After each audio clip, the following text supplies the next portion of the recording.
اعوذ باللہ من الشیطان الرجیم بسم اللہ الرحمن الرحیم الحمدللہ رب العالمین۔ رد الحاد کی گفتگو ہماری جاری ہے۔ مقدماتی بحثیں آپ کی خدمت میں عرض ہو رہی ہیں، بہت زیادہ ضروری چیزیں ہیں، باتیں ہیں، یہ گفتگو مطالب ہیں جن کو جاننا ضروری ہے ایک بحث میں داخل ہونے کے لیے۔ آپ کو عرض کیا تھا کہ الحاد جو ہے وہ بنیادی طور پر دو حصوں میں تقسیم کرتے ہیں، ایک فلسفی الحاد ہے اور ایک سائنسی الحاد ہے۔ اگرچہ الحاد کی دوسری قسمیں بھی ہیں کہ آپ کو پچھلے درسوں میں جو ہے وہ بیان کی تھی، شاید پہلا درس تھا یا دوسرا، اس کے اندر یہ بیان ہوا تھا، لیکن جو بنیادی قسمیں ہیں وہ یہی بنتی ہیں اور علمی میدان کے اندر یہ رائج ہیں۔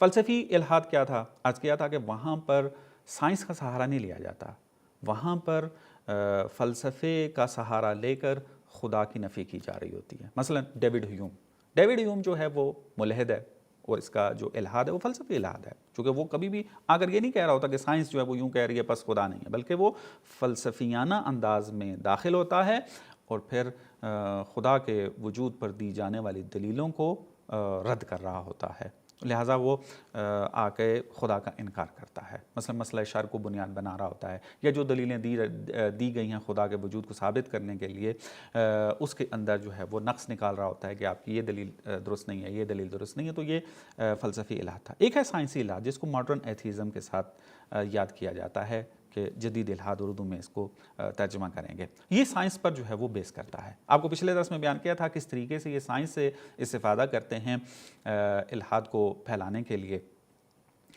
اب یہ جو سائنس کے ذریعے الحاد کو پھیلا رہے ہیں، یہ چونکہ بہت زیادہ آپ یوں کہہ لیں کہ رائج ہو چکا ہے، کیونکہ سائنس جو ہے وہ محسوسات سے تعلق رکھتی ہے، اور ہمارا جوان جو ہے، ہماری عوام جو ہے وہ دیکھ رہی ہے کہ سائنس کیا ایجادات کر رہی ہے اور ہماری زندگی کے اندر کیا سہولتیں لے کر آ رہی ہے۔ بجلی پہلے نہیں تھی، سائنس کے ذریعے بجلی ایجاد ہو گئی، گاڑیاں نہیں تھی، سائنس کے ذریعے گاڑیاں ایجاد ہو گئی، ہماری زندگی جو ہے وہ آسان سے آسان تر ہوتی جا رہی ہے۔ تو سائنس کی جو ایجادات ہیں، اس کے جو اثرات ہیں، وہ انسان حس کر رہا ہوتا ہے، اس کو محسوس کر رہا ہوتا ہے، اس کو دیکھ رہا ہوتا ہے، اپنی زندگی میں پا رہا ہوتا ہے۔ تو لہٰذا چونکہ سائنس جو ہے وہ ملموس ہے، محسوس ہے، تو اب وہ کیا کرتے ہیں، اسی سائنس کو سہارا بنا کے الحاد کی طرف لے کر جاتے ہیں۔ اب ایک انسان جس نے دین میں صحیح طریقے سے کام نہ کیا ہو، نظریات کو اچھے طریقے سے نہ پڑھو، پھر سائنس کے اندر بھی ایکسپرٹیز نہ رکھتا ہو، ماہر نہ ہو اس کے اندر، تو پھر وہ ان کی باتوں میں آ جاتا ہے اور یہ سمجھ رہا ہوتا ہے کہ سائنس واقعاً دین کو چیلنج کر رہی ہے۔ اب نہیں پتہ ہوتا اس کو یہ سائنسی جو نظریہ ہے اس کو بھی وہ غلط جو ہے وہ وضاحت کر رہے ہیں اس کی، اور جو یہ دین کے ساتھ ریلیٹ کر رہے ہیں یہ ریلیٹ کرنا بھی غلط ہے۔ لیمٹس جو سائنس کی ہیں اس کو کراس کر کے جو ہے وہ آگے اس نظریے کو بیان کیا جا رہا ہے۔ ان جدید ملحدین کے اوپر چند قسم کے مبانی جو ہیں وہ حاکم ہیں، یعنی کچھ نظریات ایسے ہیں کہ جو ان کے عمل پر حاکم ہیں۔ یہ جو نظریات ہیں، مبانی ہیں، یہ مجبور کر رہے ہیں ان کو کہ یہ سائنس کے ذریعے الحاد کو پھیلائیں، اس کو رائج کریں، اور سائنس کے بارے میں یہ تاثر دیں کہ سائنس کبھی بھی دین کے ساتھ سازگار نہیں ہو سکتی۔ اس کے اندر ایک پہلا مبنا جو ہے جن کو یہ مان چکے ہیں اور اپنے ذہن کے اوپر حاکم کرتے ہیں، وہ نیچرلزم ہے۔ اب نیچرلزم جو ہے وہ دو حصوں میں تقسیم ہوتی ہے، ایک انٹولوجیکل نیچرلزم ہے اور ایک میتھڈولوجیکل نیچرلزم ہے۔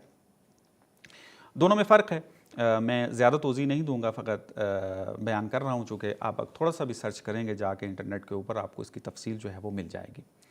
انٹولوجیکل جو نیچرلزم ہے، یا اس کو آپ کہہ لیں کہ فلسفی طبیعت پسندی، اردو میں ترجمہ کر لیں، اب نہیں معلوم اس کا اردو ورڈ کیا بن سکتا ہے۔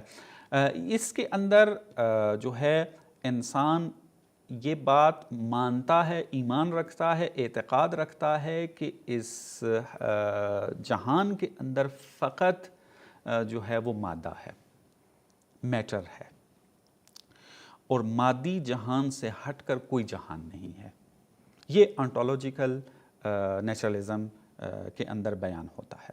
اور ایک ہے میتھڈولوجیکل نیچرلزم. میتھڈولوجیکل نیچرلزم جو ہے اس کے اندر یہ نہیں عقیدہ بنایا جاتا, ایمان رکھا جاتا کہ اس مادی جہان سے ہٹ کر کوئی جہان نہیں ہے, بلکہ وہ کہتے ہیں کہ جب آپ سائنس کے میدان میں اتریں تو پھر آپ سائنس کے جو اصول ہیں اس کے مطابق آگے بڑھیں. مثلا سائنس جو ہے وہ تجربے پر بیس کرتی ہے, ایکسپیریمنٹ کیے جاتے ہیں, مشاہدہ پایا جاتا ہے, ان چیزوں سے نہ ہٹے. ایسا نہ ہو کہ آپ سائنس کو پڑھ رہے ہوں, سائنس کے ذریعے سائنس میں کام کر رہے ہوں اور یہاں پر الہیاتی سوچ رکھتے ہوں. آپ کہیں گے یہ کام جو ہے وہ خدا کر رہا ہے, یہ کام خدا کر رہا ہے, اور جو سائنسی اصول قانون ہیں ان کو بالکل ہی اگنور کر دیں.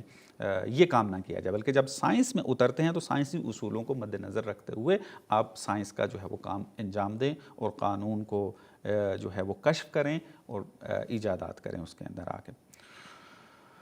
یہاں پر آ کے اب یہ بحث ہوتی ہے کہ یہ جو میتھڈ آنٹولوجیکل نیچرلزم ہے یہ تو حتماً الحاد کی طرف لے جاتی ہے, چونکہ آپ جب اس بات کے قائل ہو جائیں گے کہ اس جہان مادی سے ہٹ کر کوئی اور جہان ہے ہی نہیں ہے, تو ظاہر سی بات ہے پھر یہاں پر خدا کا تو انکار ہوتا ہے, چونکہ خدا جو وہ میٹر میں نہیں آتا, خدا میٹر نہیں ہے, مادہ نہیں ہے, بلکہ وہ میٹا فزکس سے تعلق رکھتا ہے, یعنی مادے سے ماورا ہے. مادے کو اس نے خلق کیا لیکن خود مادی نہیں ہے. اب بحث یہ ہے کہ آیا میتھڈولوجیکل نیچرلزم یہ الحاد کا سبب بنتی ہے یا نہیں. تو اگر ہم خود میتھڈولوجیکل نیچرلزم کو مد نظر رکھیں تو اس میں صلاحیت نہیں ہے کہ یہ الحاد کی طرف لے کر چلی جائے. اور یہ بات درست ہے کہ جب آپ سائنس میں جا رہے ہوں گے, سائنس میں کام کر رہے ہوں گے, سائنس کے میدان میں اترے ہوں گے, تو سائنسی تمام جو ہیں اصولوں کو مد نظر رکھا جائے گا. لیکن یہاں پہ ایک کام کیا جاتا ہے, یہ ملحد کیا کرتے ہیں, اس میتھڈولوجیکل نیچرلزم سے انٹولوجیکل نیچرلزم کا نتیجہ لے لیتے ہیں. مثلا جاتے ہیں سائنسی اصولوں کے مطابق آگے بڑھ رہے ہوتے ہیں, اور جب وہ کوئی قانون کشف ہوتا ہے, کوئی ایجاد چیز ہوتی ہے, کوئی قانون سامنے آتا ہے, تو فوراً یہ انٹولوجیکل نیچرلزم کا جو ہے وہ نتیجہ لے لیتے ہیں. یعنی داخل کرتے ہیں میتھڈولوجیکل نیچرلزم کے ذریعے, اور جب طالب علم اسٹوڈنٹ جو ہے وہ ورود کرتا ہے اور اس کے ذریعے وہ سفر طے کر رہا ہوتا ہے سائنسی, تو نتیجہ جو لیتے ہیں وہ کون سا نتیجہ لے رہے ہوتے ہیں, وہ انٹولوجیکل نیچرلزم کا لے رہے ہوتے ہیں. یہ جو غلطی کرتے ہیں. تو ان کے اوپر ایک جو مبنی حاکم ہیں وہ یہ ہے طبیعت گرائی, یعنی انٹولوجیکل نیچرلزم. لہٰذا جو اس ذہنیت سے جا کر سائنس کو پڑھے گا, سائنس کے اندر ڈسکوریز کرے گا اور ایجادات کرے گا, چاہے وہ جتنا ماہر سائنسدان بن جائے, تو وہ حتماً الحاد کی طرف منجر ہوگا اور الحاد کا نتیجہ اس کا نکلے گا اور وہ ملحد بنے گا. اور ہمارے جتنے بھی یہ ملحدین ہیں وہ اس کے اندر مبتلا ہیں. اور دوسری چیز جو ان کے اوپر حاکم ہے وہ سائنٹسزم ہے, یعنی سائنس کا ایک ہوا بنا لیا ہے. آپ یوں سائنٹسزم میں اگر سادہ زبان میں بیان کروں, یعنی سائنس زدہ ہو چکے ہیں, سائنس پرست بن چکے ہیں. یعنی سائنس کی ان ایجادات کو دیکھ کر, ان کے اثرات کو ملموس انداز میں دیکھ کر یہ ذہن بنا لیا ہے جو کچھ بھی ہے وہ سائنس ہے, اور جو حقیقت تک پہنچنے کی ایک روش ہے. چونکہ معرفت شناسی جو ایپسٹمولوجی ہمارے پاس موجود ہے, اس کے اندر ایک بحث ہوتی ہے کہ اب حقیقت تک پہنچنے کے کتنے راستے ہیں, تو وہاں پر مختلف راستوں کو بیان کیا جاتا ہے. ہمارا ایک راستہ حس ہے, ایک راستہ عقل ہے, مثلا اس طریقے سے بیان کرتے ہیں.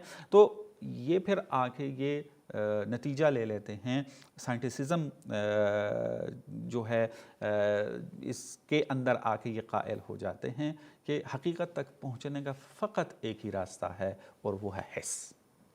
آپ فقط یہ جو ہمارے حواس خمسہ ہیں, یا اور بھی جو حواس کشف ہوئے ہیں, تقریباً 24 سے 25 شاید قریب ہے, 5 حواس سے ہٹ کر بھی سائنسدانوں نے بیان کیے ہیں, وہی حواس جو ہیں کافی ہیں حقیقت تک پہنچنے کے لیے. اور جو اس کے ذریعے ثابت ہو جائے حقیقت, ہم اس حقیقت تک پہنچ جائے تو وہ حقیقت ہے. اگر نہیں تو اس دائرہ کار میں نہیں آتی, ان حواس میں نہیں آتی کوئی چیز, تو پھر وہ حقیقت نہیں ہے, وہ حقیقت کے دائرے سے خارج ہو جاتی ہے.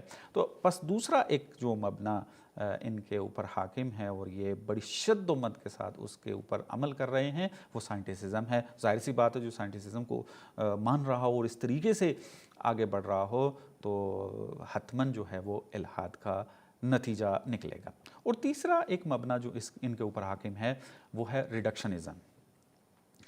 ریڈکشنزم کے اندر اب یہ ایک تفصیل ہے، میں اس تفصیل میں جانا نہیں چاہتا. کیا کرنا، تمام علوم کو کیا کرنا، مادے کی طرف نیچے لے کر آ جانا، تمام علوم کو پلٹا دینا مادے کی طرف.